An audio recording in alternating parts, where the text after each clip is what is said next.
झारखंड कांग्रेस में कलह तेज होती नजर आ रही है। पार्टी के 5 विधायकों ने दिल्ली में कैंप लगाकर हाई कमान को अपनी शिकायतें सुनाई और अब रांची वापस लौट आए हैं। इन विधायकों का कहना है कि यह उनकी निजी नाराजगी नहीं, बल्कि पूरे संगठन के कार्यकर्ताओं की भावनाओं को नेतृत्व तक पहुंचाने का प्रयास था। बिरसा मुंडा एयरपोर्ट पर मीडिया से बातचीत करते हुए विधायक दल के उपनेता राजेश कश्यप ने साफ लहजे में कहा, हम महागठबंधन सरकार में महत्वपूर्ण सहयोगी हैं। ऐसे में जरूरी है कि जिन्हें संगठन और सरकार में जिम्मेदारी मिली है वे विधायकों और बूथ स्तरीय कार्यकर्ताओं को साथ लेकर चलें। सत्ता में होने के बावजूद अगर शासन का अंदाज नहीं बदलता तो 2029 में राहुल गांधी प्रधानमंत्री बने और मोदी जैसे ही तरीके अपनाएं तो जनता को आखिर क्या फायदा होगा।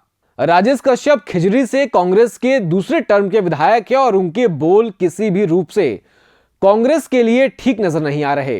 चीजें दुरुस्त अगर नहीं करेंगे सरकार में बैठे हुए लोग, तो हम तो अपने कोटे के मंत्री की बात करेंगे कि भैया अगर आप नहीं कर पा रहे हो तो 16 में से ऐसे थोड़ी है कि कोई बेहतर है। सारे लोग इक्वल है, सारे लोग चुनाव जीत करके आए हैं। अगर जरूरत पड़ेगा तो आलाकमान को विचार भी करना चाहिए। अगर मैं विधायक हो गया हूँ उसके बाद में मैं अपने कार्यकर्ता को अगर भूल जाऊं, संगठन को भूल जाऊं, अपने प्रखंड अध्यक्ष और जितने भी हमारे पंचायत के लोग हैं उसको भूल जाऊं, तो मेरा चेहरा देख करके लोग मुझे दोबारा वोट नहीं देंगे।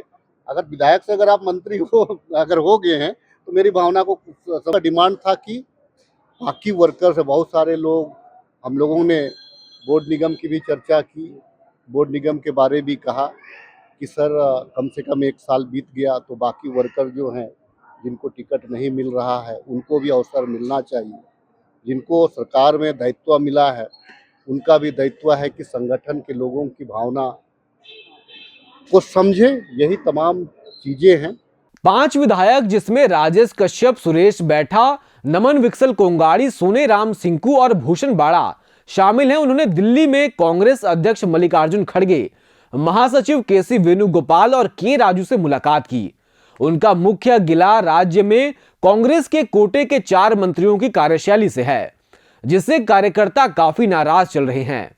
कांके से कांग्रेस के विधायक सुरेश बैठा ने जोर देकर कहा कि कांग्रेस के पास योग्य विधायकों की कोई कमी नहीं है, सिर्फ ये 4 मंत्री ही सब कुछ नहीं है। जरूरत पड़ी तो मंत्रिमंडल में फेरबदल भी हो सकते हैं। उन्होंने आला कमान को स्पष्ट संकेत दिया कि मंत्रियों को जनता, कार्यकर्ताओं और विधायकों की भावनाओं का सम्मान करना चाहिए। कई विधायक हैं, 12 और विधायक हैं, उनमें से जो भी है सब योग्य हैं, पढ़े लिखे भी हैं, जानकार भी हैं। तो जो जहाँ फिट लगेगा उसको आला कमान तय करें। ये बताया गया कि रोटेशन कराया जाए? निश्चित रूप से आला कमान का जो इशारा है आने वाला समय सफर होगा। राष्ट्रीय अध्यक्ष ने क्या रिस्पांस दिया था? राष्ट्रीय अध्यक्ष ने आप लोगों की बात, राष्ट्रीय अध्यक्ष ने बोला कि बोले कि आप जो भी बातें हैं उसको लिखित रूप में हमें दिया जाए और मैं निश्चित रूप से उसका समीक्षा करेंगे। वहीं नमन विकसल कोंगाड़ी ने इसे और साफ करते हुए कहा कि हमारा मकसद संगठन को मजबूत करना और सरकार को जनता के प्रति ज्यादा जवाबदेह बनाना है। इसीलिए हम 5 साथ में दिल्ली गए हैं। व्यक्तिगत मेरा राय रहा है शुरू से कि हम दूसरों को खींचे हुए लाइन को मिटाने पे भरोसा नहीं करते हैं, बल्कि हम एक लंबा लाइन खींचना मेरा मकसद रहा है। सरकार को जनता के प्रति, संगठन के प्रति, अपने साथियों के प्रति कैसे हम जवाबदेह बनाए, कैसे बेहतर रिजल्ट हम दें और पार्टी को कैसे हम धारदार बनाए, इन्हीं बातों को लेकर हम लोग प्रयासरत हैं। पार्टी सूत्रों के मुताबिक आला कमान ने रोटेशन या बदलाव की संभावनाएं जताई हैं, लेकिन अब असली सवाल यह है कि क्या कांग्रेस हाईकमान इस बढ़ते असंतोष पर कदम उठाती है।